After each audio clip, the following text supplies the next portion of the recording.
Hello students, welcome back to English online class. Today we will continue the lesson We are not afraid to die if we can all be together. Written by Gordon Cook and Alan East. In the story, the writer Gordon Cook along with his wife Mary and two children Jonathan and Susan, they have dreamed of a voyage around the world on their ship Wave Walker, which is a 23-meter long and 30-ton wooden hulled ship. They sailed down the west coast of Africa to Cape Town. Heading east to southern Indian Ocean, they have hired two crewmen, American Larry Wiggle and Swiss Herb Seigler, to face the world's roughest seas, the southern Indian Ocean. They encounter strong winds and worried by the size of the waves. On 25th December, they were 3,500 kilometers away from their starting point. They had a wonderful holiday and celebrated Christmas. But the weather changed on New Year's Eve. On 2nd January, the waves became gigantic. Huge seas rolling towards them, and the sound of the waves was painful to their ears. They have taken several efforts to slow down the speed of the boat and double lashed everything, made their lifelines ready and put on oilskins and life jackets. And they have taken all the necessary precautions to save their lives. So up to this we have discussed in the previous class. Hope you had understood. Now let's continue the next point, the impending disaster. The first indication of impending disaster came at about 6 p.m. with an ominous silence. The wind dropped and the sky immediately grew dark. Then came a growing roar and an enormous cloud towered aft of the ship. So around 6 p.m., an unpleasant silence rolled over, and it was an indication of a disaster which was about to happen. Ominous silence means something unpleasant or threatening silence. And aft means near the stern of the ship.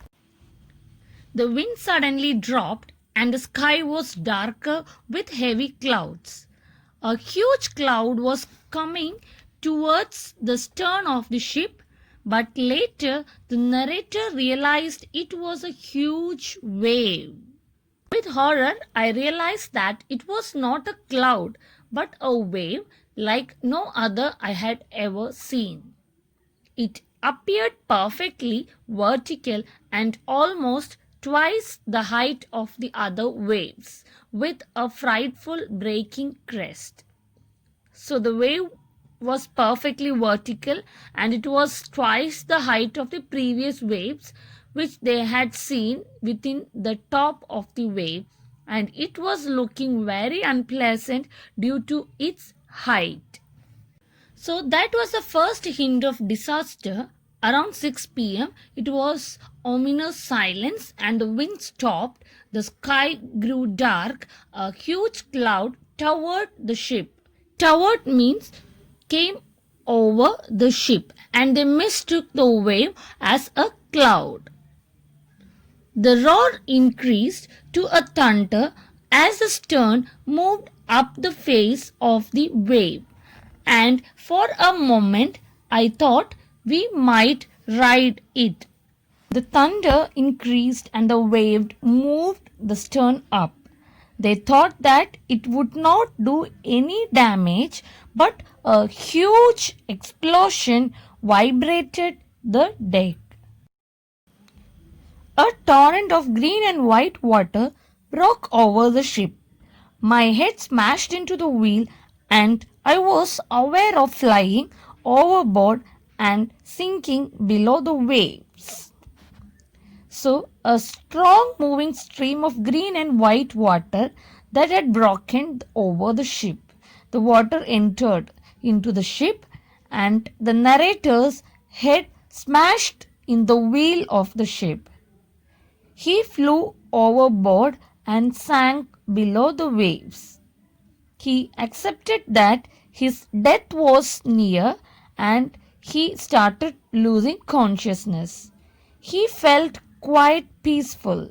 Unexpectedly, my head popped out of the water. A few meters away, Wave Walker was near capsizing, her mass almost horizontal. Then a wave hurled her upright. My lifeline jerked taut.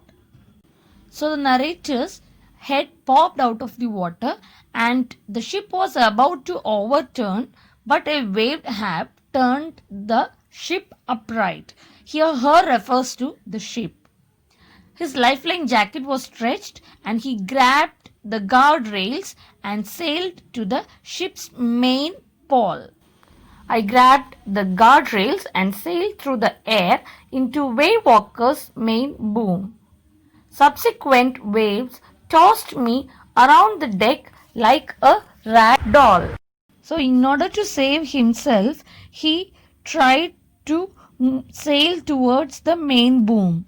Boom means a long pole with the sail tied to the ship. So he moved towards the boom, but the continuous waves, the subsequent waves, tossed him around the deck. Deck means the floor of the ship. Now, the next para. My left ribs cracked, my mouth filled with blood and broken teeth.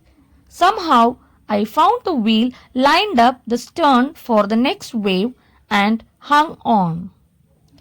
So here, when the author was lying there in the deck, what happened? He was injured as his left ribs cracked and his mouth was filled with blood and he had a broken tooth. He found the wheel, lined the stern for the next wave and he waited. Water, water everywhere. I could feel that the ship had water below, but I dared not abandon the wheel to investigate. Suddenly, the front hatch was thrown open and Mary appeared. "We are sinking," she screamed. So here, the narrator could feel that the water below the ship, but he cannot leave the wheel alone because he was the one who was controlling the ship. Suddenly, the front door opened and it was his wife Mary. She came screaming, crying that to inform him about the sinking of the ship. She said, "The decks are smashed and we are full of water." So the narrator immediately handed her the wheel and climbed towards the door. So the frightful, devastating wave entered into the ship and it was a huge explosion. The whole ship was filled with water and they accepted their death. The captain was tossed like a doll and suddenly a wave had turned the ship upright. So now let's move on to the next para. I shouted as I scrambled for the hatch. Larry and Herb were pumping like madmen.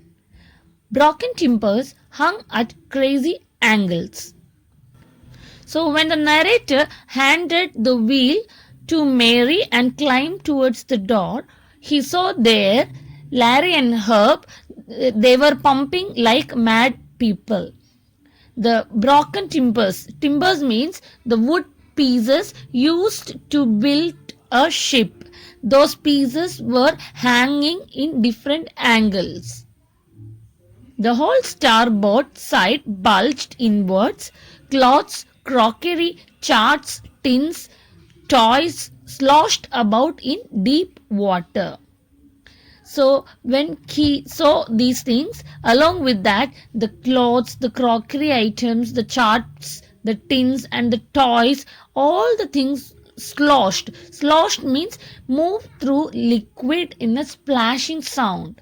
So all these things were floating there.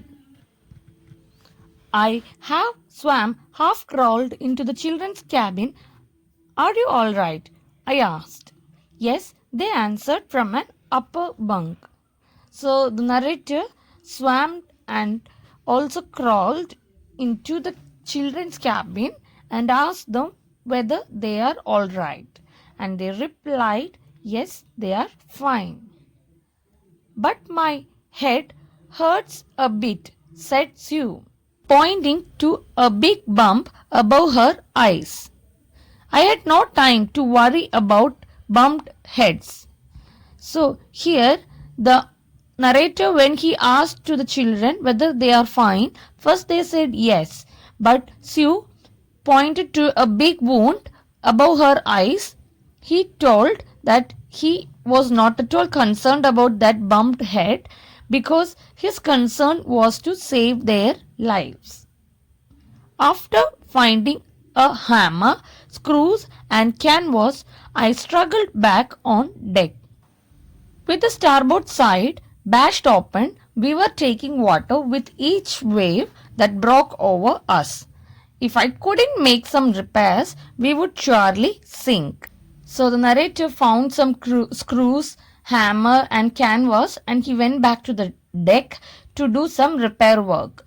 Because if he didn't do this repair work, they would all sink in the sea. So he went to the deck to fix the problem. Otherwise, the starboard side, more water was getting inside.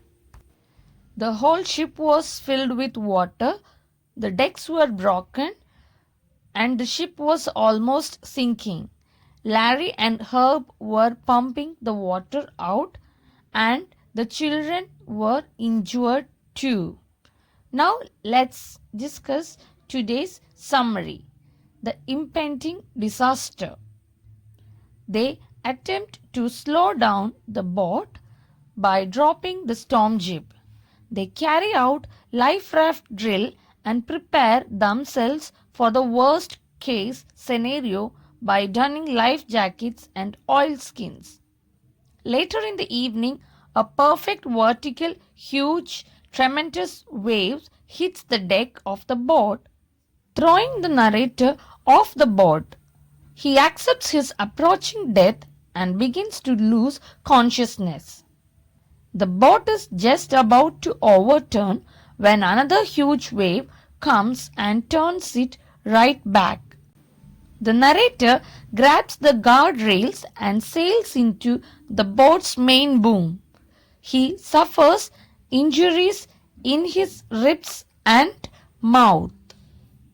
Realizing that the ship had water in its lower parts, he instructs Mary to take the wheel, while Larry and Herb pump out the water. He checks on the children in their cabin, where Sue informs him about a bump on her head to which he does not pay much attention. The narrator begins waterproofing the gaping holes, most of the water now deviated to the side. So we will wind up here today. The next part we will discuss in the next class. Hope you have understood the video. Thank you all.